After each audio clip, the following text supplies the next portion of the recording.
Hello guys, and for today's video, magluluto po tayo ng sarsyadong dalagang bukid. Una, isa lang ang kawali, ilagay ang mantika, painitin at ilagay ang dalagang bukid. Dahan-dahan para hindi matalamsikan ng mainit na mantika. Pag kulay brown na, baliktarin na ang isda. At pagluto na, ilagay na sa plato.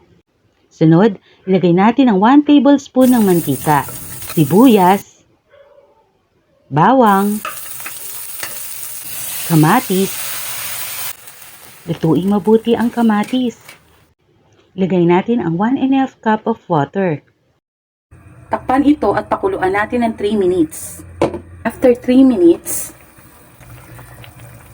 ilagay natin ang 3 kutsarang patis, paminta,